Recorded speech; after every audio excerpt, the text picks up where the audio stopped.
everyone, this is Jordan from Serendipity OA, and in this video I'm going to go over how to set up a UPS account and then use that UPS account to schedule pickups, and also how to get some free shipping supplies for UPS as well.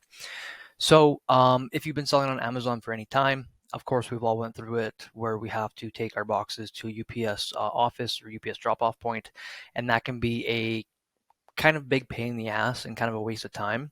So once you hit a certain point, or once you value your time a little bit more when you proceed through your business, you'll find that using services like this is well worth it.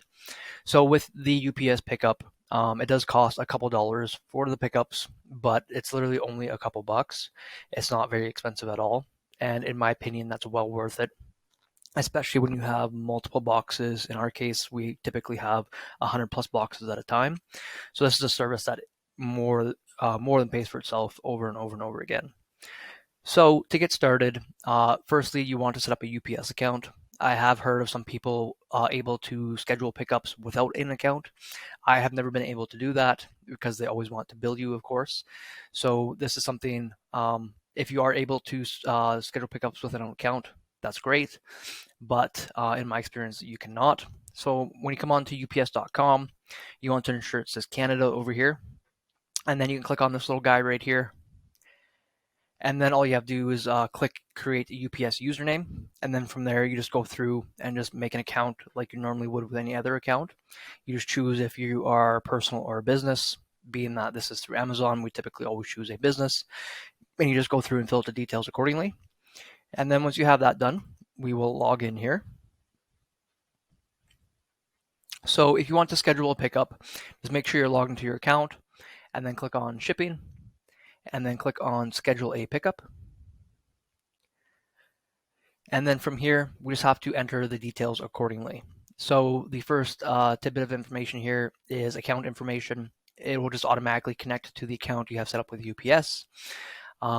With the shipping label questions, it asks if you have pre-printed UPS shipping labels for your shipment. If we're doing this through Amazon and we purchased the labels through Amazon, which you always should, this should always be yes. And then we choose our pickup information.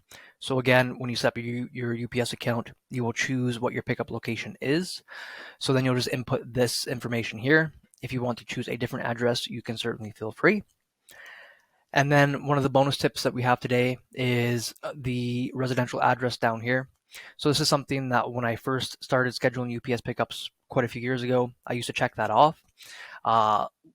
Before I went over to the warehouse and was still shipping from my house, I stopped checking that off, and I noticed that it actually cost us a couple dollars less per shipment, and we never had any issues.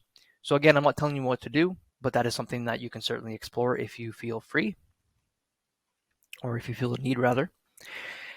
And then the next section we have is the service and package information. So this is where you tell UPS how many packages or how many boxes you have. It does cap out at 30. So if you do have more than 30, which we often do, we just choose the max, which is 30, and then we indicate in the notes down below how many boxes we have total. I've been doing this for a very long time, and when I first started doing this for this amount of packages, we did have a couple drivers that were a little bit salty because we basically filled up their truck, and some drivers had to have some of the packages basically on their passenger seat, and they complained that you're only supposed to send 30 at a time, etc. But since then, we get regular drivers, basically the same ones all the time. They just send us empty trucks now, and we never have any issues, and we never get charged anything additional for that. And then you come down here, and under UPS domestic services, you just choose UPS standard, because that is the shipping label type that we purchased through Amazon. And then you want to choose or indicate to UPS whether or not your shipment contains any items that weigh more than 32 kgs. So that would be for individual boxes or individual items.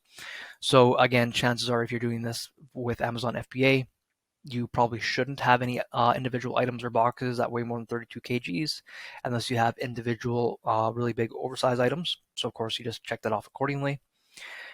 And then you just from down here, we get to choose our pickup date and our pickup time. So if we are scheduling a shipment early enough in the day, we can typically choose same day.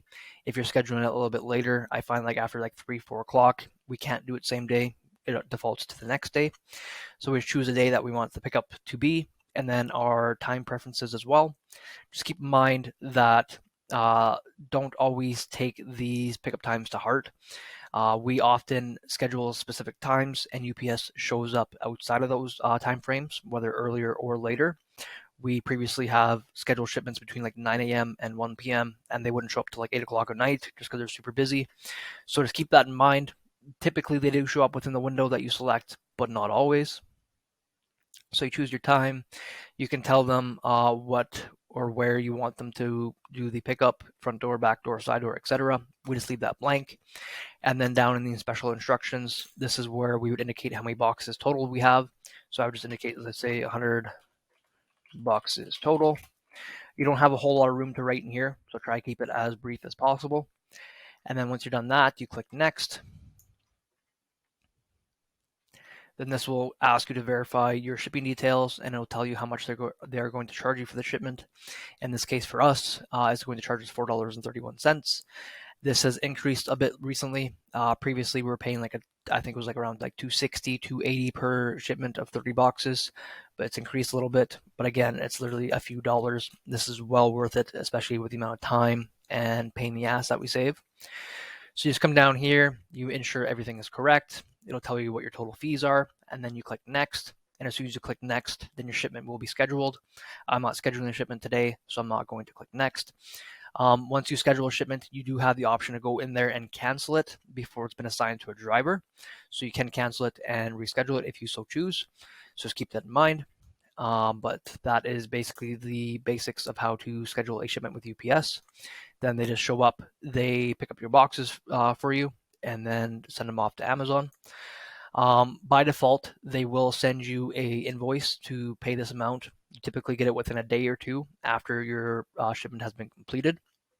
I would recommend going into the billing section of UPS, which I believe we can access by the view and pay bill section over here. I would recommend going into there and then setting up a billing account with UPS.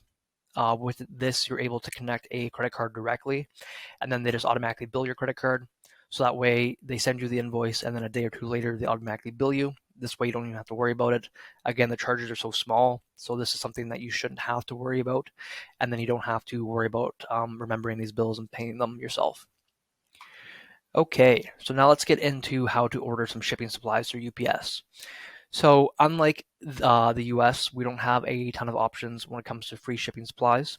In the US, they have the United States Postal Service, where they're able to get a lot of free boxes and additional shipping supplies. We don't really have that option in Canada. We can get a few free things through UPS and through Canada Post, but they are pretty limited. So let's take a look to see what UPS can offer us here. I'm just going to make sure that's all good. Perfect. So to order shipping supplies, we just come into shipping, and then we click packaging and shipping supplies. And then you also have to make sure you're logged into your account. And then you can come and scroll down here, and we can click order supplies.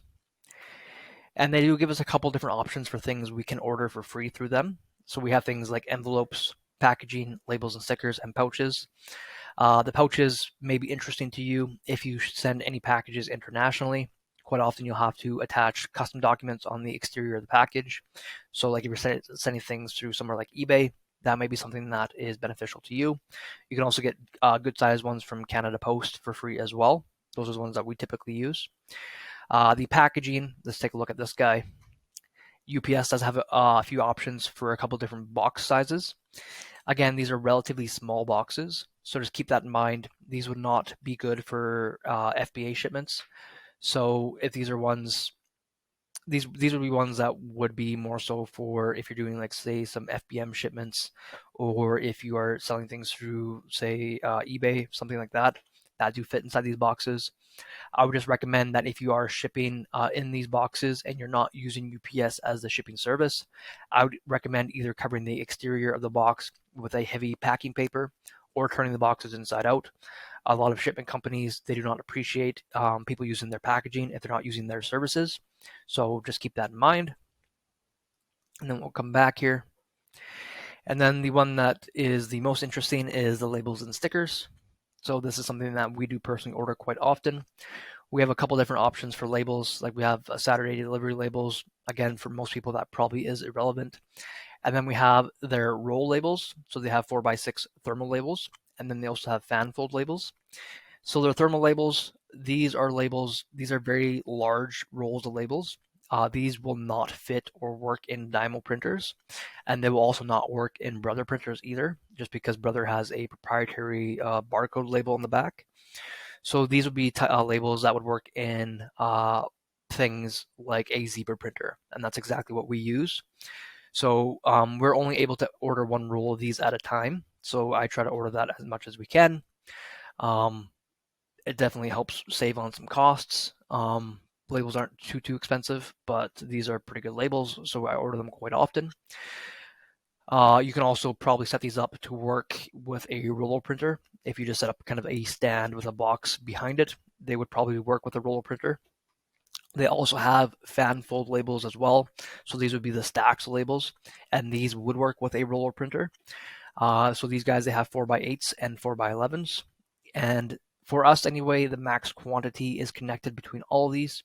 So if we order one roll of labels, it's a couple weeks before we can order any more labels. It says quantity exceeded until they give us whatever time frame it is. Typically it's a couple weeks.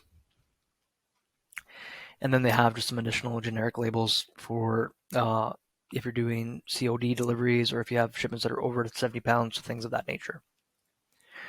So yeah, that covers most of the basics when it comes to UPS. So as I mentioned at the start of the video, if you are not using UPS pickups, I would highly recommend that you do. I would assume that you think your time is worth more than about $4, especially with the amount of time it takes to load up the boxes, take them to the office, unload them, etc. This is certainly a big time save, and it's something that I hope that everyone introduces into your business.